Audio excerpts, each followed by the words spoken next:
이 시간 마음과 뜻과 정성을 다하여 우리 하나님께 예배드리겠습니다.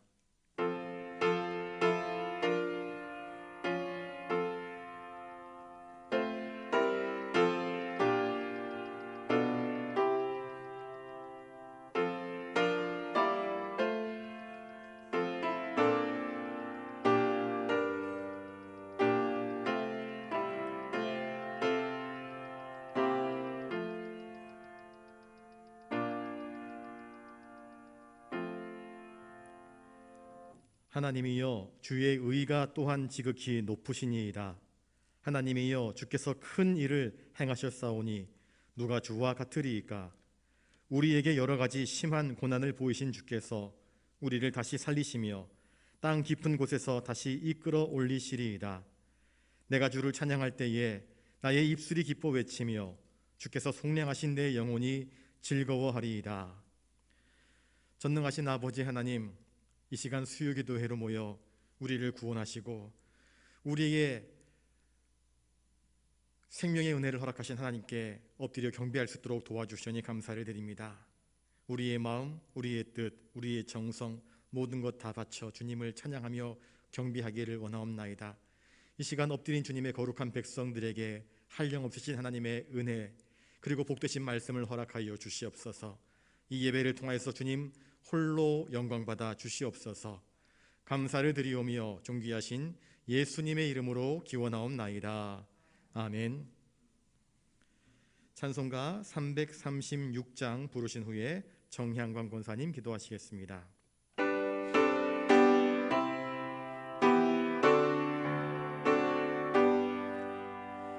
환난과 핍박 중에도 성도는 신앙 지켰네. 이 신앙 생각할 때에 기쁨이 충만하도다.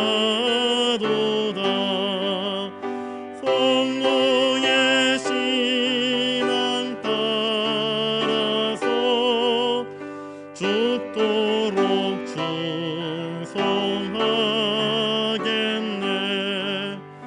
옥중에 매인 성도나 양심은 자유 얻었네. 우리도 고난 받으면 죽어도 영광 되도다. 성도의 신앙 따라서 죽도록 충성하겠네.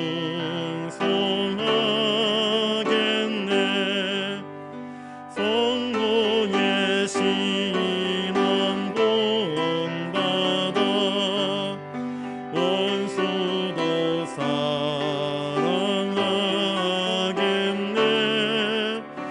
인자한 언어 행실로 이 신앙 전파하리라.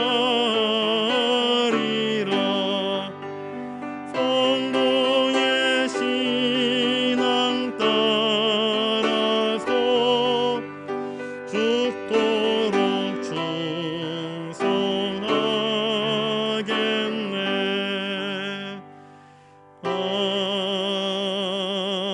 아멘.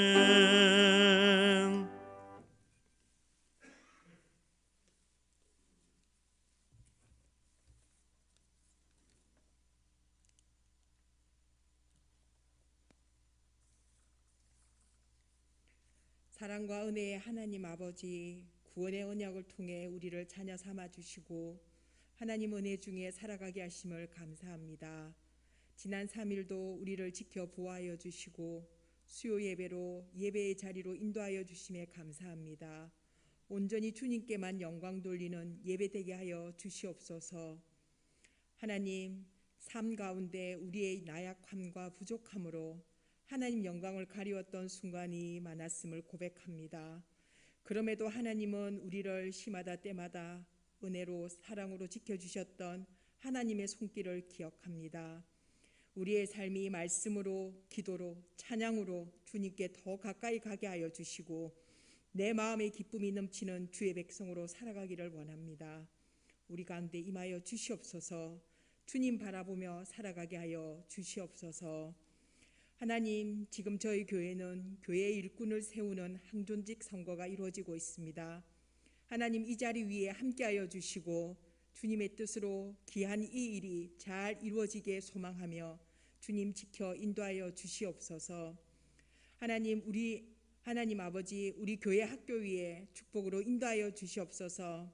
유치부, 아동부, 중고등부, 청년부에 이르기까지 하나님 말씀 가운데 우리의 자녀들이 바르게 성장하며 주님의 큰 꿈을 꾸는 자 많아지게 하여 주시옵소서. 연로한 믿음의 어르신들을 주님 평안과 건강으로 함께하여 주시옵기를 간절히 소망합니다. 병환 중에 또한 아픈 환우들에게도 치유와 하나님의 사랑으로 회복함이 있게 하여 주시옵소서. 또한 마음이 아파 힘들어하는 이들에게는 하나님의 음성으로 기쁨과 활기를 찾아 살아갈 수 있도록 어루만져 주시옵소서. 이 시간 말씀을 선포하시는 강한솔 목사님을 성령님께서 권능으로 함께하여 주셔서 능력이 말씀이 되게 하시고 듣는 우리의 심령에도 회복과 은혜 충만의 시간이 되도록 함께하여 주시옵소서. 우리의 삶에 하나님께서 동행하여 주시며 날마다 회복되어질 수 있기를 원합니다. 코로나19의 어려운 여건 속에도 하나님을 바라봅니다. 주님은 우리와 함께 하십니다. 주님께 영광 돌리는 믿음과 은혜의 영락교회가 되게 하시고 세상 가운데 빛과 소금의 역할을 잘 감당하는 우리 교회 되게 하여 주시옵소서. 모든 말씀 믿음에 주시오 온전케 하시는 예수 그리스도의 이름으로 기도드립니다. 아멘.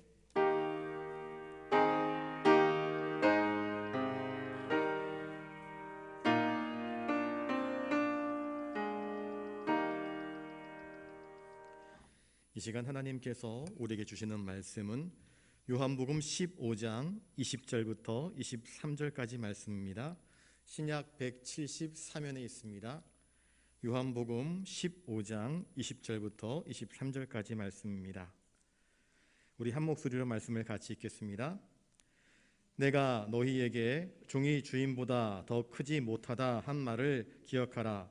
사람들이 나를 박해하였은즉 너희도 박해할 것이요 내 말을 지켰은즉 너희 말도 지킬 것이라. 그러나 사람들이 내 이름으로 말미암아 이 모든 일을 너희에게 하리니 이는 나를 보내신 이를 알지 못함이라. 내가 와서 그들에게 말하지 아니하였더라면 죄가 없었으려니와 지금은 그 죄를 핑계할 수 없느니라. 나를 미워하는 자는 또 내 아버지를 미워하느니라. 아멘. 이 시간 옆에 분들과 인사를 나누겠습니다. 온갖 어려움 중에도 더욱 믿음을 지킵시다. 오늘 말씀의 제목을 찬송가의 제목에서 환난과 핍박 중에도라고 정해보았습니다. 믿음의 선진들은 온갖 어려움 가운데서도 믿음을 지켜나갔습니다. 그래서 성도, 거룩한 하나님의 백성, 무리라고 하는 그 성도의 자존심, 신앙의 절개를 지켜나갔습니다. 주님은 오늘 본문을 통하여서 믿음의 사람들에게 닥쳐올 환난과 핍박에 대하여서 예언하고 계십니다. 20절 말씀을 다시 한번 읽어보겠습니다. 20절입니다. 시작. 내가 너희에게 종이 주인보다 더 크지 못하다 한 말을 기억하라. 사람들이 나를 박해하였은즉 너희도 박해할 것이요 내 말을 지켰은즉 너희 말도 지킬 것이라. 아멘.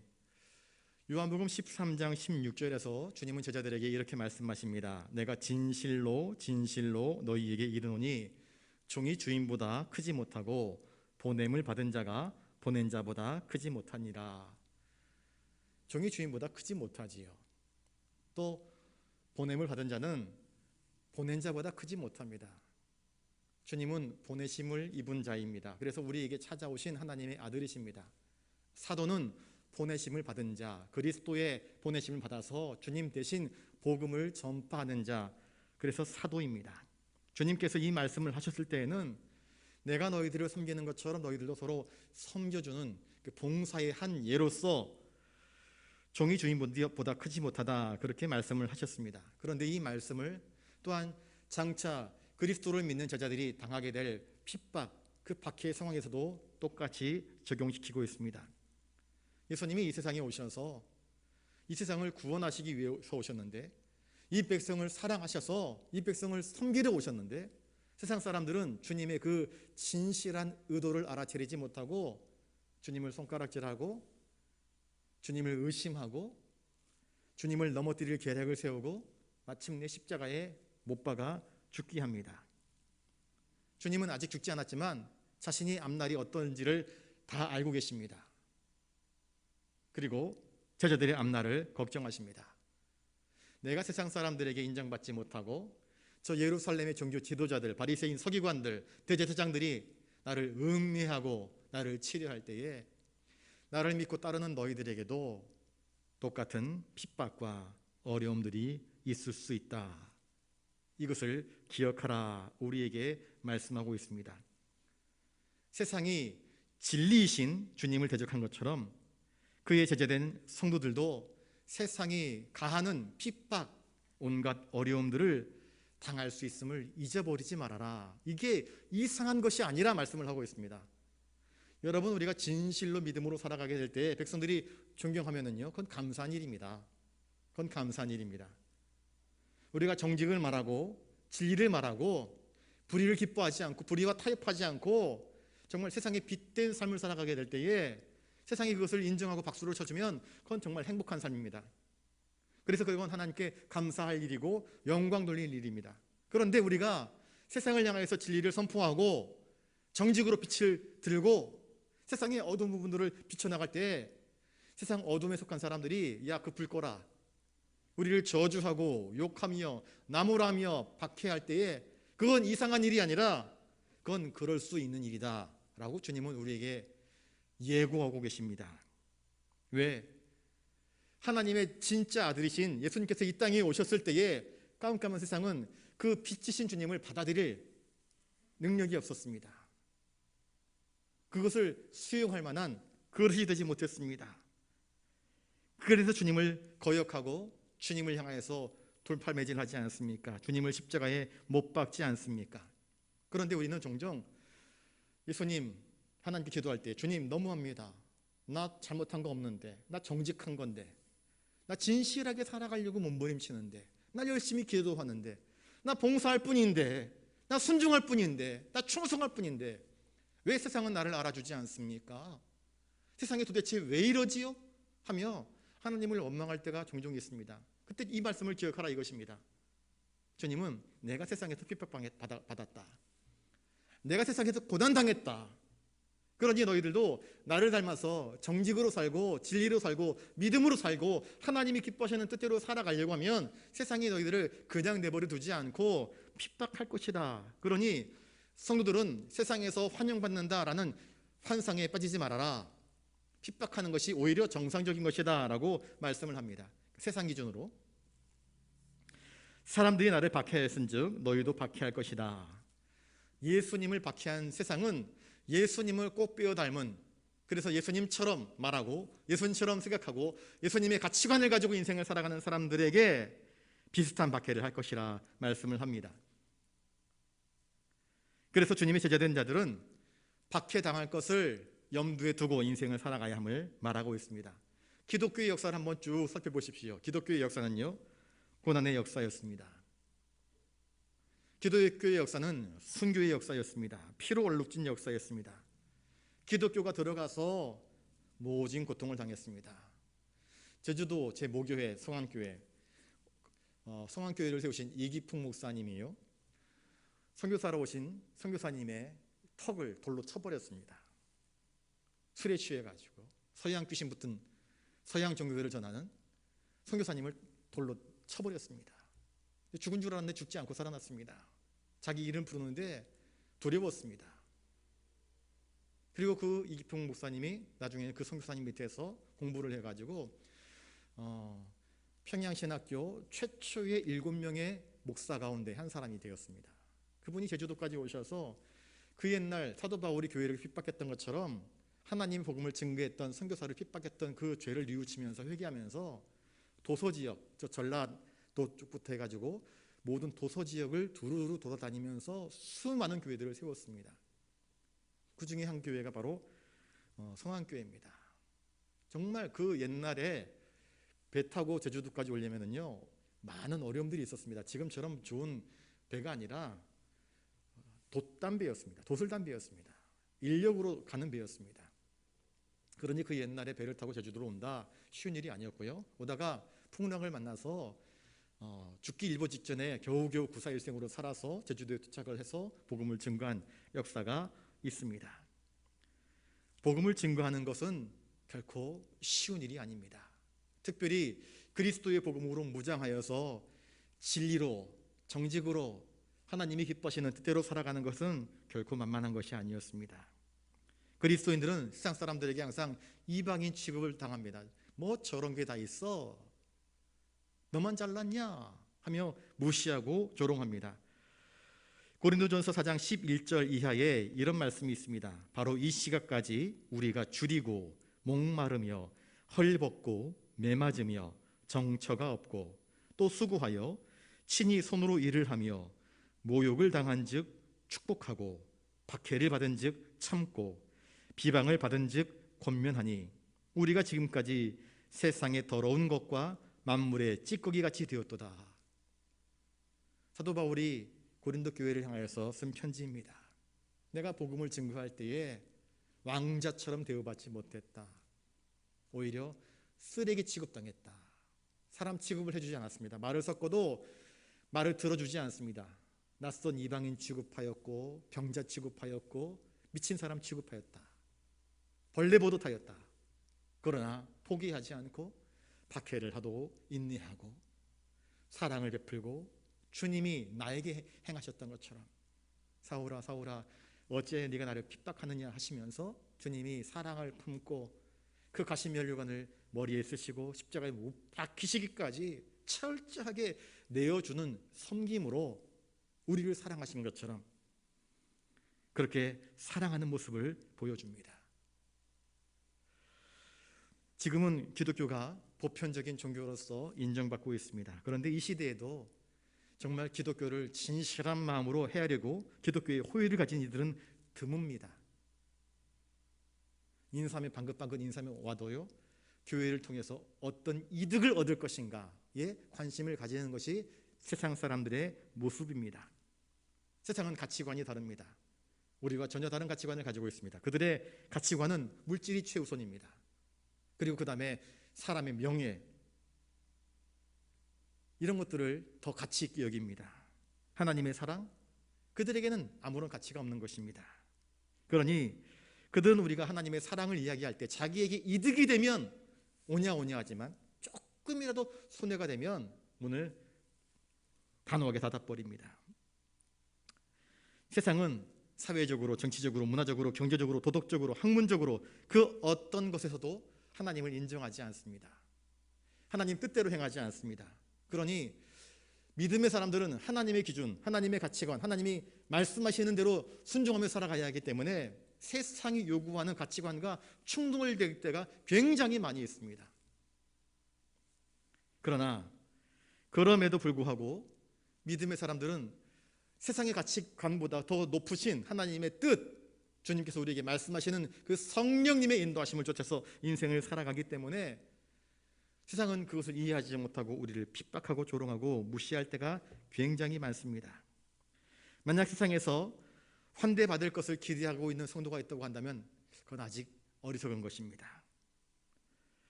주님은 세상의 본질을 아십니다.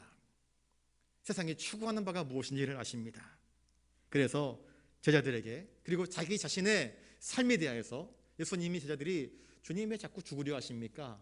왜 부정적인 말씀을 하십니까? 그럴 때에 제자들이 주님 예루살렘에 올라가시면 하나는 주님 좌편에 영광된 보좌의 좌편에 하나는 우편에 그렇게 엉뚱한 상상을 품고 있을 때에도 너희가 정말 내가 마시려는 잔을 너희가 마시겠느냐라고 하시면서 그들의 어리석음을 책망하지 않았습니까?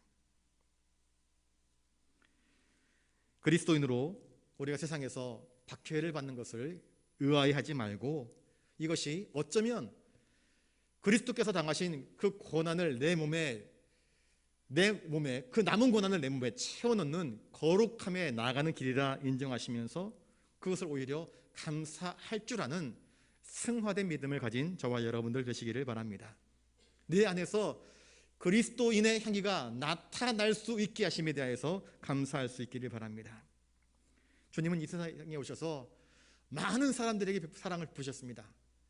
주님의 사역은 철저하게 실패하신 것입니까? 그렇지 않습니다. 예수님의 사역을 보면은요, 수많은 사람들이 예수님을 졸졸졸졸 따라다녔습니다. 물론 끝에 가서는 십자가에 못 박으라 그랬고 제자들마저도 뿔뿔이 도망치고 흩어져 버리고 말았습니다. 그러나 모두가 다 예수님을 거절한 것은 아니었습니다. 마침내 주님의 은총 아래서 주님 말씀을 지키는 회개하며 돌아온 사람들이 있지 않습니까? 이처럼 주님은 주님의 택하신 자들을 통하여서 주님의 사역을 이루어 가십니다. 주님은 제자들을 세상에 파송하면서 이렇게 말씀하십니다. 내가 너희들을 세상에 보내는 것이 마치 이리 가운데에 양을 보내는 것 같다. 그렇게 말씀하십니다. 이리 가운데 양을 보내면 어떻게 됩니까? 물어 뜯깁니다. 주님은 유월절 희생양으로 우리에게 오셨습니다. 주님을 따르는 제자들은 유월절 희생양처럼 세상에 뜯어먹힐 각오를 하면서 그들을 위해서 피를 흘릴 줄 알고 그들을 위해서 살을 내어주므로 하나님의 사랑이 무엇인지 그리스도의 사랑이 무엇인지를 나타내 보일 수 있어야 합니다. 주님은 이것을 우리에게 말씀하고 있습니다. 내 말을 지켰은즉 너희 말도 지킬 것이라. 내가 증거한 이 메시지를 듣고 지키느냐 혹은 지키지 않느냐, 순종이냐 불순종이냐, 여기에 우리 인생의 미래가 결정됩니다. 예수님의 거룩한 말씀을 듣고 주님을 영접하는 자가 있었던가 하면 대부분의 많은 사람들은 예수님이 나에게 눈앞에 이득을 주지 못하기 때문에 더 이상 기적을 베풀지 않고 더 이상 내 배를 채울 수 없고 내 목구멍을 채울 수 없으니까 예수님을 이제 못 박아도 된다 그러면서 저주해버리지 않습니까? 가룟 유다처럼 예수님의 목숨값을, 생명값을 은 30에 팔아 넘겨버리지 않습니까? 그러나 복음의 사역은 어떻게 이루어졌습니까? 예수님 말씀을 지키는 사람들로 인하여서 이루어졌습니다. 주님의 이 거룩한 복음을 지키는 그 사람들, 성도는 예수 그리스도를 믿는 자들입니다. 영접한 자들입니다. 영접하는 자들에게는 하나님께서 그 자녀가 되는 권세를 주셨습니다. 그 자녀에게는 저 하늘의 천국이 예비되어 있습니다. 구원의 확신이 우리 가운데 있는 것입니다. 그러나 예수님을 핍박하고 성도를 핍박하고 교회를 핍박하는 자들, 그 복음을 인정하지 않는 자들에게는 하나님의 무시무시한 심판이 예고되어 있음을 주님은 우리에게 말씀하고 계십니다. 그러니 그리스도인들은 세상을 두려워할 필요가 없습니다. 세상 속에서 받는 박해를 두려워할 필요가 없습니다. 그것은 잠깐이고 주님께서 우리를 위해서 예비해 놓으신 기쁨은 영원한 것임을 우리가 기억하며 승리의 확신을 가지고 우리에게 부딪혀오는 고난들을 넉넉히 이길 수 있는 믿음이 있기를 주님의 이름으로 축복합니다. 21절입니다. 같이 읽습니다. 시작. 그러나 사람들이 내 이름으로 말미암아 이 모든 일을 너희에게 하라니 이는 나를 보내신 이를 알지 못함이라. 내 이름이라 주님 말씀하시는데 구약 성경에서 이름은 굉장히 중요한 의미를 가지고 있습니다. 이름은 함부로 짓지 않았습니다. 이름은 그 사람의 인격을 대변하고 그 사람의 행위를 대변합니다. 예수님의 이름은 예수님의 전체 생애를 대변하는 것입니다. 예수님의 공생의 기간 동안에 주님은 무엇을 하셨습니까? 온전히 하나님의 뜻을 이 땅 가운데 밝히셨습니다. 회개하라, 천국이 가까이 왔느니라 말씀하시면서 이 백성들을 다시 하나님께 돌아오게 하는 일에 최선과 열심을 다했습니다. 주님은 엄청난 기적을 베푸실 수 있는 권능이 있었습니다. 당시 영적으로 얼마나 피폐했는지 귀신 들린 사람들이 숫자가 정말로 많았습니다. 동네마다 귀신 들린 사람들이 있었습니다. 그런데 주님은 그 귀신 들린 사람들을 줄 세워가지고 이 사람은 얼마? 이 사람은 가격을 보니까 한 1,000만 원 정도 주시오. 이 사람은 7 귀신이 들렸어. 군대 귀신이 들렸어. 1,000만 원 가지고 한테 한 1억, 2억 좀 줘야 된다. 그렇게 하면서 주님은 자신의 기적, 그 능력, 그 권능을 가지고 장사하는 도구로 삼지 않았습니다. 주님은 거저 하나님의 은혜로 그 심령의 영혼의 상실, 악한 영이 들려서 자신의 의지로 살지 못하고 자신이 꿈꾸는 대로 인생을 살지 못하는 그 영혼의 악귀들을 다 물리치심으로 온전케 해주셨습니다. 주님은 의사이셨습니다. 인생의 모든 질병들을 고쳐주셨습니다. 눈먼 사람에게는 그 눈을 뜨게 해주셨습니다. 한쪽 발이 말라 비틀어져서 쓸 수 없는 사람은 그 손을 고쳐주셨습니다. 평생 동안 걷지 못한 자들은 주님께서 그 다리를 일으켜 주셔서 두 발로 걷고 뛰게 하여 주셨습니다. 혈루병을 앓던 여인, 자기 딸이 귀신 들려서 주님께 와가지고 빵부스러기의 은혜를 구한 여인, 주님은 거절하지 않고 한 사람 한 사람에게 은혜를 아낌없이 베풀어 주셨습니다. 주님은 사랑을 베풀어 주셨던 것입니다. 주님의 생애는 오직 하나님의 향기만 드러납니다. 하나님의 사랑, 하나님의 긍휼, 하나님의 자비, 하나님의 헤세드, 이런 것들이 드러났습니다. 그래서 많은 사람들이 열광했던 것입니다. 유대인 종교 지도자들은 거만했습니다. 뻐겼습니다. 존경받기만을 원했습니다. 그러나 주님은 높아지기를 원하시기보다는 낮아지기를 원하셨습니다. 섬기기를 원하셨습니다. 은혜 베풀기를 원하셨습니다. 거저 주기를 원하셨습니다. 유대인들 그 누구도 경험해보지 못했던 거저받는 은혜와 사랑이었습니다. 그래서 열광했고, 그래서 미친듯이 사람들이 주님을 따라다녔던 것입니다. 이분을 우리의 왕으로 세우면 우리가 아주 대성할 수 있다 기대했고 또 바랬던 것입니다. 그런데 주님은 그 이름으로 말미암아 너희가 내 이름으로 사역들을 하게 될 터인데 그 이름으로 말미암아 너희들도 핍박을 당할 수 있다 말씀하십니다. 예수님의 이름은 특별한 의미를 가지고 있습니다. 예수를 믿는 우리들에게 예수님의 이름은 능력의 이름입니다. 권능의 이름입니다. 치료의 이름입니다. 은혜로운 이름입니다.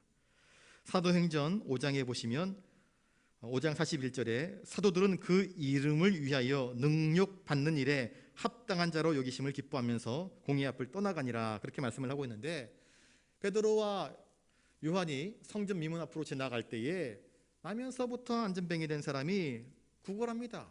한 푼 줍시오, 한 푼 줍시오. 베드로가 보았습니다. 예수님의 마음을 품습니다. 예수님의 마음은 어떤 마음이었습니까? 긍휼히 여기는 마음이었습니다. 한평생 걸어보지 못하고, 그리고 남은 생애 동안도 걸어보지 못하고, 평생을 태어나면서부터 죽을 때까지 구걸하다가 인생을 허비해버리는 삶, 얼마나 불쌍합니까? 베드로에게는 돈이 없었습니다. 넉넉하지 못했습니다. 그런데 나한테 있는 것이 무엇인가 둘러보다가 아하, 나한테 있는 게 있다. 그러면서 나는 금도 없고 은도 없어. 그러나 내가 당신에게 줄 것이 있는데 곧 나사렛 예수의 이름으로 명하노니 일어나 걸으시오. 그러면서 그 사람의 손을 일으켜 주었습니다. 한 번도 걷지 못한 자가 두 다리로 일어섰습니다. 그리고 춤췄습니다. 자기 다리로 꽁충꽁충 뛰면서 사슴처럼 뛰면서 하나님을 찬미하기 시작했습니다.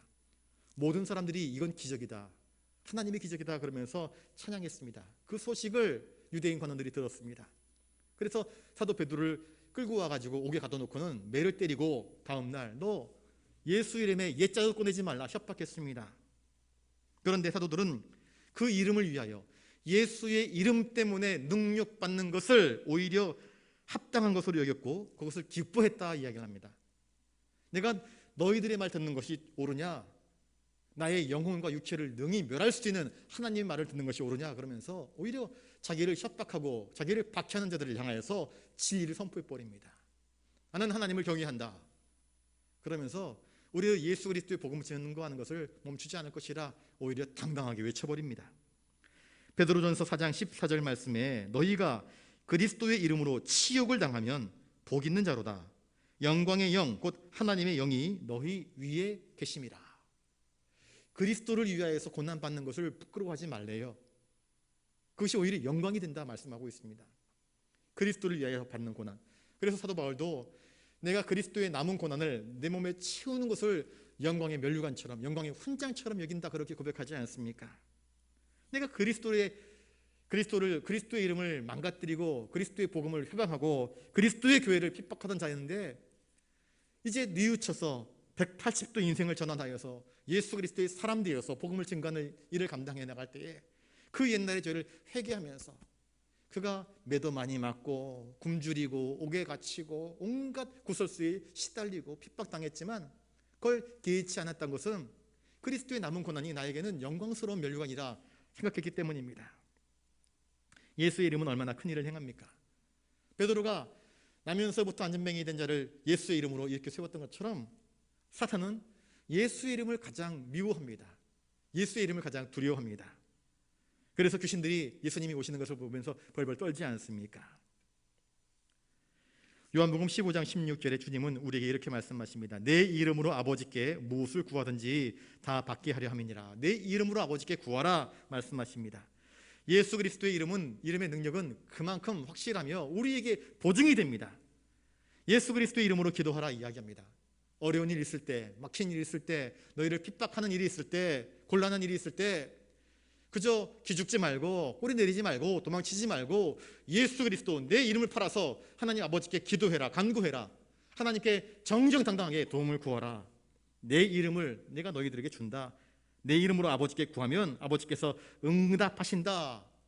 자신의 이름을 명함 한 장 주면서 사인해 주면 그 출입할 수 있는 건 아니겠습니까? 약속하는 건 아니겠습니까? 주님은 우리에게 당신의 이름을 주었습니다. 내 이름으로 기도하라. 그래서 제자들이 예수의 이름으로 명하노니 일어나라, 일어나 걸어라 그렇게 명하였더니 일어나 걷게 된 건 아니겠습니까?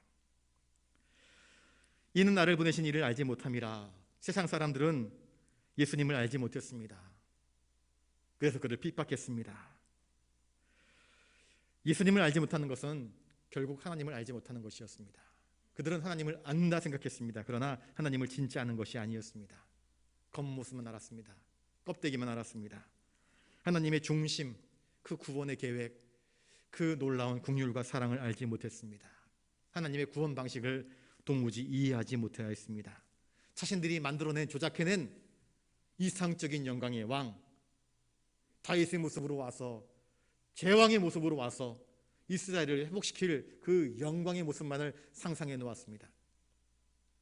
주님은 우리를 위해서 대신 우리의 죄를 짊어지시고 대속하실 종으로서, 섬기는 종으로서 우리에게 오신 왕이었는데 그러한 왕은 우리에게 필요 없다 그러면서 예수님을 내쳐버린 것 아니겠습니까? 그들은 스스로 하나님을 안다고 자부했지만 실상은 전혀 하나님을 알지 못하는 자들이었습니다. 그러니 하나님이 보내신 예수를 핍박한 것 아니겠습니까? 그들이 이런 일을 할 것은 아버지와 나를 알지 못함이라 주님은 말씀하십니다. 요한복음 17장 25절에 의로우신 아버지여 세상이 아버지를 알지 못하여도 나는 아버지를 알았사옵고 그들도 아버지께서 나를 보내신 줄 알았사옵나이다 그렇게 말씀합니다. 주님은 세상이 자기를 알지 못하고 아버지를 알지 못하는 것을 바라보면서 슬퍼하셨습니다. 여러분, 이 세상 철학, 이 세상 지혜, 이 세상 방식으로는 하나님을 알지 못합니다. 하나님을 안다는 것은, 우리 주님을 안다는 것은 우리 주님이, 우리 하나님께서 보내신 그분을 영접하는 것이고 그 영접함으로 말미암아 주님을 내 마음 가운데 모시는 것이며 그분의 친구가 되는 것입니다. 그분의 뜻에 기꺼이 순종하는 삶을 사는 것입니다. 내 안에 부끄러운 죄악들을 다 고백하면서 이제는 주님 뜻대로 살겠습니다 라고 하며 회개하는 인생을 살아가는 것이 바로 하나님을 아는 것입니다. 그런데 세상은 하나님을 알지 못합니다. 아무리 복음을 외쳐도 회개하지 않습니다. 아무리 피리를 불어도 춤추지 않고요, 애곡해도 슬퍼하지 않습니다. 주님 밖에 있는 사람들은 영적인 세계에 대해서 여전히 소경입니다. 예수님이 찾아오셔서 눈 먼 것 고쳐주셨고 귀 먼 것 고쳐주셨고 귀신 들린 것 고쳐주셨지만 그러나 여전히 영적인 세계에 대해서 눈 먼 자들, 영적인 것에 대해서 귀 먼 자들, 영적인 것에 대해서 무기력한 자들이 얼마나 많은지 모릅니다. 거룩한 성령에 감동된 자들이 아니라 귀신에 감동된 자들, 탐욕이라고 하는 귀신, 정욕이라고 하는 귀신에 감동된 자들이 얼마나 많이 있는지 모릅니다. 이것이 문제입니다. 그러나 주님은 이러한 죄인들을 위하여서 친히 십자가를 짊어지셨습니다. 주님이 십자가 위에서 하신 말씀은 무엇입니까? 아버지여 저들을 다 용서해달라고, 자기들이 하는 죄를 알지 못한다라고 하면서 그들을 끌어안는 것이 바로 우리 주님의 마음 아니겠습니까? 22절을 같이 한번 읽어봅니다. 22절입니다. 시작. 내가 와서 그들에게 말하지 아니하였더라면 죄가 없었으려니와 지금은 그 죄를 핑계할 수 없느니라. 세상의 죄란 무엇인가? 예수님은 자신을 여러 차례 하나님이 보내신 그자라, 메시아라 자신을 드러내셨습니다. 그런데 그럼에도 불구하고 세상 사람들, 특별히 여기 유대인들은 주님을 거부하였습니다. 주님을 오히려 십자가로 내몰았습니다. 여러분, 죄란 무엇인지 아십니까?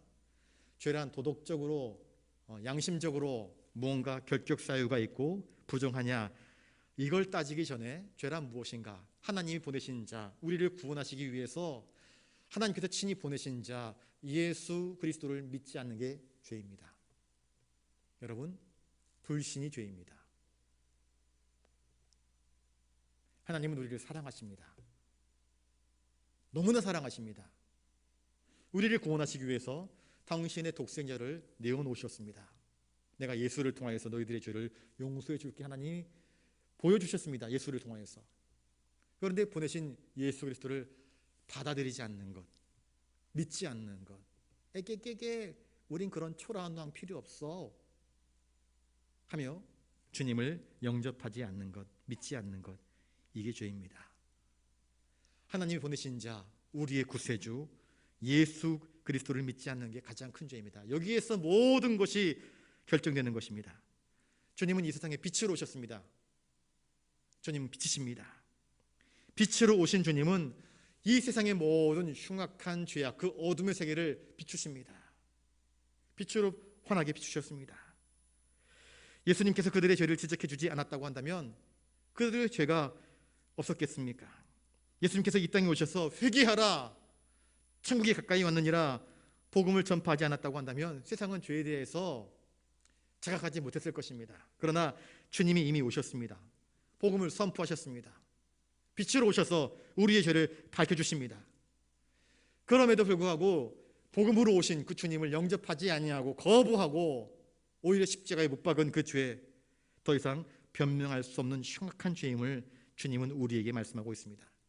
내가 와서 그들에게 말하지 아니하였더라면 죄가 없었을 것이다. 그러나 하나님의 아들 예수께서 우리에게 직접 오셨습니다. 우리를 살리시려고. 그런데 백성들은 주님을 거부하며 오히려 박해하였습니다. 세상의 죄들 가운데서도 모르고 지은 죄, 우리가 흔히 기도할 때 하나님 알고 지은 죄, 모르고 지은 죄 다 용서해 주십시오 기도하지 않습니까?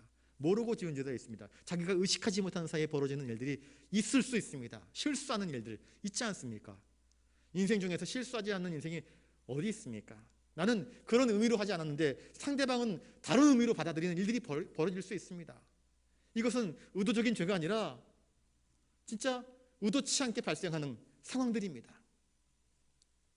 그런데 그런 것들은 우리가 충분히 정상 참작이 됩니다. 그래서 법원에서도 판결을 낼 때 그런 죄에 대해서는 정상 참작해서 형을 감형해 줍니다. 그런데 하나님께서 당신의 아들 예수 그리스도를 구원자로 보내주셨는데, 구원의 계획을 선포하셨는데, 누구든지 예수를 믿게 되면 구원 얻을 것이다라고 확실히 계시해 주셨는데, 십자가에서 너희의 모든 죄가 사함받았다라고 주님은 성경을 통해서 우리에게 분명히 말씀하시는데, 그럼에도 불구하고 믿지 않겠다. 이 불신앙의 죄는 마지막 심판날에 더 이상 핑계될 구실이 없는 정확한 하나님의 심판의 구실임을 우리에게 이야기해 줍니다. 주님은 친히 인간이 되셔서 우리와 같은 모습으로 오셔서 우리의 언어로 우리에게 말씀하여 주십니다. 우리가 못 알아들을까 봐 우리에게 오셔서 우리가 알아들을 수 있는 언어로 하나님께 돌아올 것을 친히 말씀하셨습니다. 구원의 길을 예비해 주셨습니다. 제자들에게 내가 너희들을 위해서 하늘에 올라가서 하늘의 처소를 예비해 놓겠다, 그렇게 말씀하셨습니다. 그런데 그런 주님이 직접 증언하셨음에도 불구하고 믿지 않으면 도대체 어디서 구원을 얻을 수 있겠단 말입니까? 사도행전 17장 30절에 알지 못하던 시대에는 하나님이 간구하셨거니와 이제는 어디든지 사람에게 다 명하사 회개하라 하셨거니와. 회개하라 하셨는데 회개하지 않으면 이제는 더 이상 핑계댈 거리가 없다 말씀합니다. 야고보서 4장 17절에 선을 행할 줄 알고도 행치 아니하면 죄니라. 진리의 길을, 복음이 선포되었으면 그 복음에 반응하여서 믿음으로 나아가야 할 터인데 그 믿음으로 나아가지 않으면 그게 죄입니다. 주님은 사실 우리를 정죄하러 오신 분이 아니십니다. 우리를 구원하러 오셨습니다. 하나님이 세상을 이처럼 사랑하사 그렇게 말씀하지 않습니까? 독생자를 주셨으니 이는 그로 말미암아 세상을 심판하려 하는 것이 아니라 세상을 구원하려 하심이라 성경은 말씀합니다. 그런데 그 은혜의 복음마저도 외면하고 거부하면 어떻게 구원을 얻을 수 있겠습니까? 거기에 있는 하나님의 진노와 하나님의 무시무시한 심판밖에 남아있지 않음을 성경은 곳곳에서 우리에게 이야기해 주고 있습니다. 자, 23절입니다. 같이 읽습니다. 시작. 나를 미워하는 자는 또 내 아버지를 미워하느니라. 유대인들은 하나님 사랑한다 자랑했습니다. 당당했습니다. 우리만큼 하나님 사랑하는 사람들이 어디 있느냐. 그런데 그들은 진짜 하나님을 사랑했을까요? 그들은 진짜 하나님을 사랑하지 않았습니다. 그들의 조상들, 예루살렘 성전 위주로 인생을 살았던 그들, 형식주의적이고 의식주의적인 그들의 신앙, 껍데기를 추구했던 그들의 신앙, 그들의 선조들이 어떻게 바벨론에 의해서 철저하게 멸망당했는지를 보았음에도 불구하고 여전히 정신 차리지 못하고 주님을 받아들이지 못하고 자기 욕망에 살아가는 사람들, 예수님께서 귀신 들린 자를 고쳐주시니까 뭐라고 이야기하는가? 귀신의 왕 바알세불을 힘입어서 귀신 들린 자를 고쳐주었다, 그렇게 떠들어댑니다. 예수님을 귀신 들린 사람 취급합니다. 참 이렇게 주님을 능멸하는 것이 어디 있습니까? 결국 예수님이 이러한 죄인들을 위하여서 십자가를 짊어지셔서 대속의 피 보혈을 흘리셨지만 그들은 여전히 예수님을 인정하지 않고 조롱하였고 배척했습니다.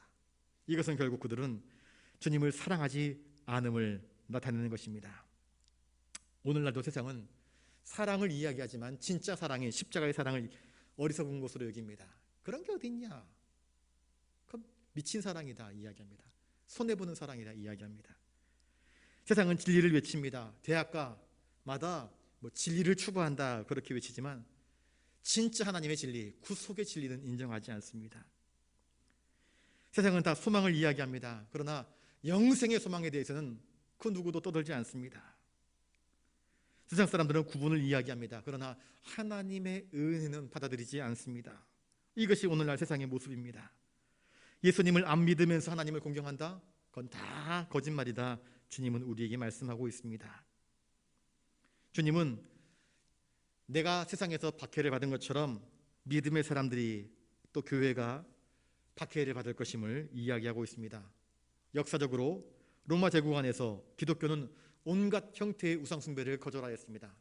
로마의 황제 숭배를 거절하였습니다. 그 일로 인하여서 엄청나게 많은 순교자들이 발생하였습니다. 많은 박해를 받았습니다. 많은 신앙 고백자들, 많은 순교자들은 그들의 피로써 자신의 신앙을 나타내 보였습니다. 세상의 미움을 받고 있는 성도에 대한 위로는 어디에 있습니까? 주님 자신에게 있습니다. 주님은 나도 고통당했다 말씀하십니다. 그러니 너희들도 고통당할 것이다 말씀하십니다. 왜 고통당할까요? 예수님이 세상과 다르기 때문입니다. 제자들은 세상과 다르기 때문입니다. 교회는, 성도는 하나님께로부터 난 것입니다. 위로부터 온 자들입니다. 주님이 위로부터 아버지께로부터 온 것처럼 우리는 거듭나 거룩한 성령으로 거듭나 하나님께로 나아가는 사람들이기 때문입니다. 우리의 가치관은 세상에 있지 않고 저 하늘에 있고 우리의 가치관은 유한한 것에 있지 않고 영원한 것에 있기 때문입니다. 그래서 세상은 자기와 다른 부류들을 미워합니다. 받아들이지 않습니다. 왜 세상이 교회를 미워하고 예수를 미워하는가? 진리이신 주님, 빛이신 주님이 어둠을 환하게 비춰버리기 때문입니다. 죄를 죄악으로 드러내기 때문에 세상은 우리의 깜깜함과 우리의 어둠과 우리의 죄악을 비추는 그 빛을 미워하는 것입니다. 우리가 진리를 이야기하고 정직하게 살아가면 살아갈수록 어쩌면 세상은 교회를, 성도를 더 핍박할지 모릅니다. 그러나 그럼에도 불구하고 믿음의 선지자들은, 그리스도와 사도들은, 또한 종교 개혁자들은, 진실한 순교의 성도들은 진리를 추구하는 일을 결코 포기하지 않았습니다. 끝까지 믿음으로 달려나갔습니다. 왜 세상이 교회를 미워할까? 의를 행하기 때문입니다. 하나님은 우리가 의를 행하고 진리를 추구하는 삶을 살아가기를 기뻐하십니다. 그러나 세상은 그런 것들을 가치 있게 여기지 않습니다. 오히려 증오하고 미워합니다. 그럼에도 불구하고 우리는 그리스도의 신부로서 오늘을 살되 정결함과 경건함과 하나님이 기뻐하시는 그 참다운 삶을 살아가야 합니다. 그것이 우리 자신의 신앙을 증명하는 가치 있는 것이기 때문입니다.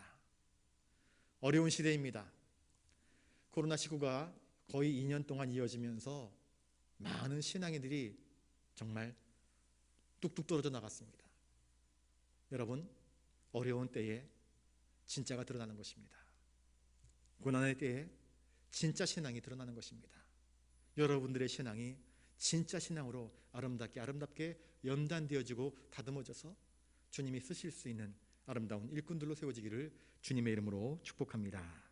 기도하겠습니다. 거룩하신 주님, 믿음의 선진들이 환난과 핍박 중에도 굴하지 아니하고 신앙의 순교를 지켰던 것처럼 우리도 성도의 신앙을 지키며 그리스도의 신부로서 거룩함과 정결함과 정직함과 의로움과 사랑함으로 인생을 살아가게 하여 주시옵소서. 감사를 드리오며 존귀하신 예수님 이름으로 기도드리옵나이다. 아멘. 찬송가 337장입니다.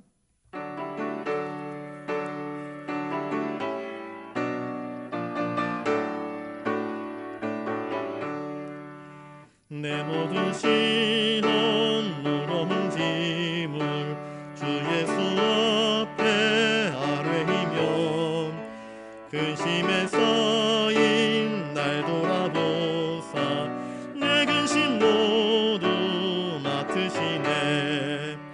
무거운 짐을 나 홀로 지고 견디다 못해 쓰러질 때 불쌍히 여겨 구원해 주니 은혜의 주님 오직 예수.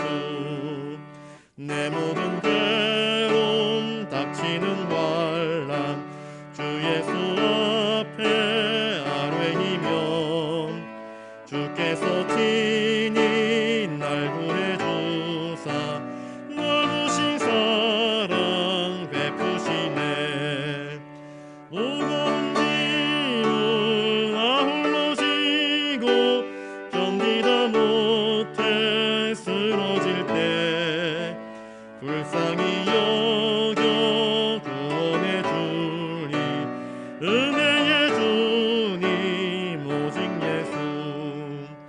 내 짐이 점점 무거워질 때 주 예수 앞에 아뢰이며 주께서 친히 날 구해 주사 내 대신 짐을 져주시네. 무거운 짐을 나 홀로 지고 견디다 못해 쓰러질 때 불쌍히 여겨 구원해 주리 은혜의 주님 오직 예수. 마음의 시험 무서운 죄를 주 예수 앞에 아뢰이면 예수는 나의 능력이 되사 세상을 이길 힘 주시네.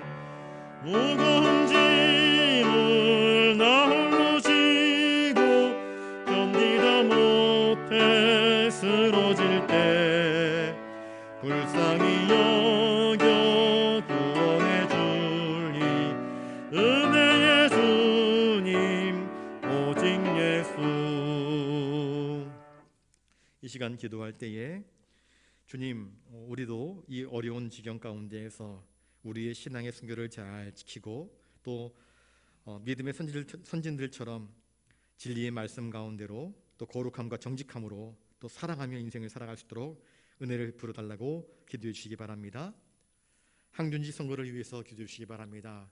안수 집사 한 분, 권사님 한 분 당선되었고 이제 장로님은 아무도 당선되지 않았습니다. 이번 주일날 2차 투표를 하게 될 터인데 아직 세워지지 않은 자리들 우리 장로님 3분, 안수 집사님 2분, 권사님 2분 다 채워져서 교회의 일꾼들이 아름답게 세워질 수 있도록 여러분들 기도해 주시기 바라고요.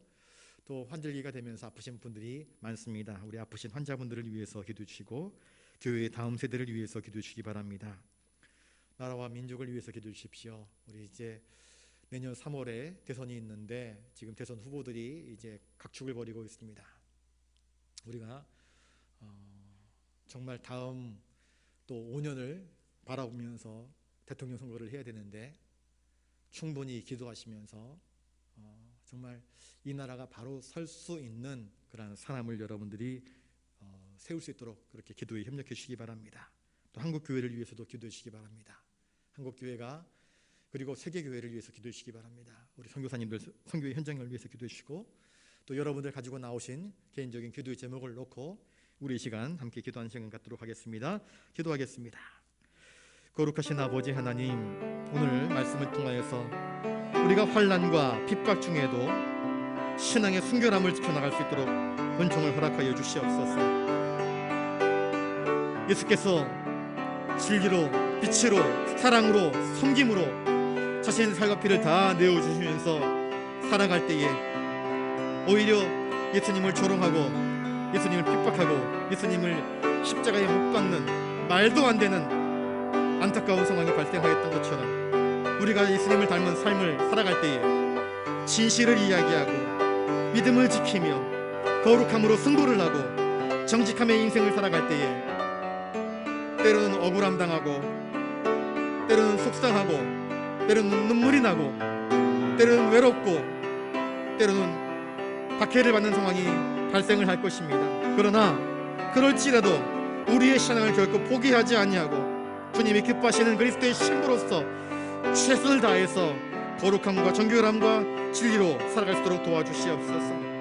핍박하는 세상을 위하여서 오히려 축복하며 더 큰 사랑으로 섬길 수 있도록 저희들에게 은총을 허락하여 주시옵소서. 하나님, 지난주 1차 항준지 선거를 하였고 안수 집사님 한 분과 권사님 한 분이 당선되었습니다. 이제 남은 자리들 장로님 3분, 안수 집사님 2분, 또 권사님 2분을 또 세워야 합니다.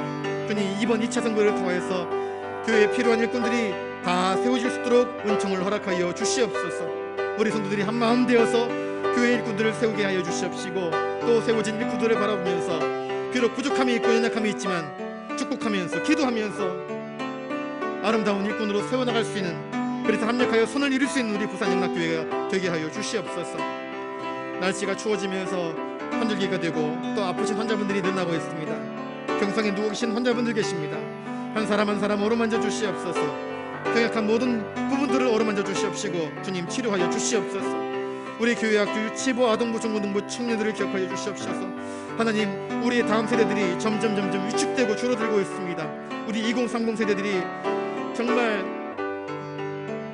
자신들이 미래를 암담하게 바라보고 있는 가운데 있습니다. 주님, 이 어려운 시대에 위축되지 아니하며 신앙의 빛으로 넉넉히 이길 수 있도록 은총을 허락하여 주시옵소서. 하나님, 이제 대선 후보자들이 각축을 벌이면서 내년 3월에 있을 대선을 놓고 경쟁하고 있는 가운데 있습니다.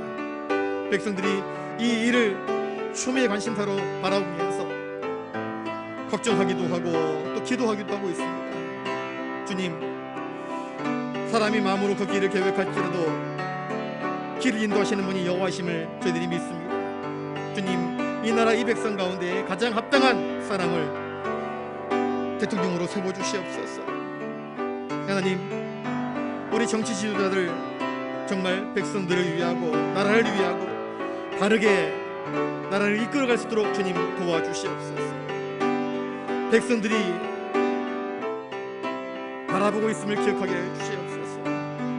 주님, 한국교회 또 선교회 현장에서 주님을 위하여서 헌신하며 눈물을 흘리는 믿음의 일꾼들을 기억하여 주시옵소서. 많은 어려움들이 있습니다. 하나님께서 여전히 교회를 사랑하시고 당신의 거룩한 백성들을 사랑하시는 줄을 믿습니다. 오늘도 하나님의 마음에 합한 자를 찾으시는 줄을 믿습니다. 주여, 우리 부산영락교회를 불쌍히 여기시고 한국교회를 불쌍히 여기시고 하나님이 사랑하시는 세계교회를 불쌍히 여기셔서 오늘도 주님을 위한 열심, 충성으로 헌신하며 수고하는 그 일꾼들을 기억하셔서 그들의 기도에 응답하여 주시옵시고 하나님의 교회가 더욱더 평안하여 주님이 서갈 수 있도록 은총을 허락하여 주시옵소서. 오늘도 이 저녁에 주님께 간구할 기도 제목을 가지고 간절함으로 하나님께 아뢰었습니다. 존귀하신 예수 그리스도의 이름을 힘입어 아뢰옵나니 주여, 연약한 저희들의 간구를 들으시고 응답하여 주시옵소서. 우리의 힘과 능력으로서는 감당할 수 없는 사건과 사고들, 일들이 많습니다. 하오니 주여, 전능하신 하나님께서 간섭하여 주시옵시고 역사하여 주시옵소서. 주여, 우리들의 모든 것 주님 인도하여 주시옵소서. 주님만 바라봅니다. 주님만 의지합니다. 주님께 모든 것 맡깁니다. 주여, 은혜와 긍휼을 베풀어 주시옵소서. 주여, 우리를 도와 주시옵소서.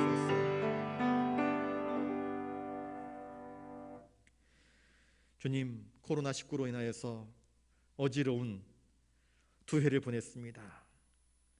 백신을 맞으면 좀 잠잠해질 줄 알았더니 여전히 코로나는 기승을 부리고 있습니다. 어찌 살아가야 할지 막막합니다. 주님 도와주시옵소서. 주의 은혜가 아니고서는 이 어려움을 이겨나갈 수 없습니다. 환난과 핍박 중에 성도들이 그들의 신앙을 지키면서 오히려 그리스도인됨을 나타냈던 것처럼 이 어려운 때에 교회가 교회다움을, 성도가 성도다움을, 그리스도인다움을 나타낼 수 있도록 주여 도와주시옵소서. 더 기도하게 하시고 더 말씀을 붙들게 하시고 더 진리로 살아갈 수 있도록 주님 우리를 사용하여 주시옵소서. 항존이 선거가 있습니다. 주님, 귀한 일꾼 세워지게 하여 주시옵소서. 우리들이 보기에 좋은 일꾼이 아니라 하나님 보시기에 하나님 마음에 합당한 귀한 일꾼 세워져 그들의 부족함은 하나님의 성령 충만함으로 채우시고 잘 다듬으셔서 귀한 일꾼 되게 하여 주시옵소서. 칭찬받고 인정받으며 하나님의 교회를 위하여서 쓰임받는 일꾼으로 주님 세워주시옵소서. 교회 아프신 환자분들, 연로하신 어르신들, 우리 교회 유치부, 아동부, 중고등부, 청년들, 작년, 노년에 이르기까지 모든 사람을 기억하여 주시옵시고 찬양대가 속히 아름다운 찬양을 드리게 하시고 교회 학교가 속히 회복될 수 있도록 주님 은총을 허락하여 주시옵시며 우리 모든 자치기관들이 각자의 자리에서 열심히 최선과 충성과 봉사를 다할 수 있도록 주님 은총을 허락하여 주시옵소서. 대선을 놓고 기도합니다. 정말 이 나라에 필요한 사람이 대통령으로 선출되어서 다음 세대를 이끌어가기에 부족함이 없도록 도와주시옵소서. 하나님, 너무나 많은 백성들이 아파합니다. 신음합니다. 고통당하고 있습니다. 주여 도와주시옵시고 은혜와 긍휼을 베풀어 주시옵소서. 세계 선교의 현장, 한국교회, 하나님의 모든 교회들을 붙들어 주시옵시고 은혜를 베풀어 주시옵소서. 오늘도 이 저녁에 세상을 둘러보아 의지할 데가 없어 오직 주님만 바라보고 주님만 의지하면서 거룩하신 예수님의 이름으로 우리의 소원과 간구를 하나님께 아뢰었습니다. 주님 아시지요? 들으시고 붙잡으시고 고치시고 인도하시고 새롭게 하여 주시옵소서. 주님께 모든 것 맡깁니다. 주여 우리에게 은혜와 긍휼을 허락하여 주시옵소서. 감사를 드리오며 존귀하신 예수님 이름으로 기도드리옵나이다. 아멘. 이제는 우리 구주 예수 그리스도의 은혜와 하늘 아버지의 놀라우신 사랑하심과 성령님의 감동 감화 역사 교통하심이 그 어떤 어려움 중에도 주님을 신뢰함으로 빛으로 진리로 거룩함으로 사랑으로 살기를 다짐하는 사랑하는 부산영락교회 모든 믿음의 권속들 머리 위에 이제로부터 영원토록 함께하옵시기를 간절히 축원하옵나이다. 아멘.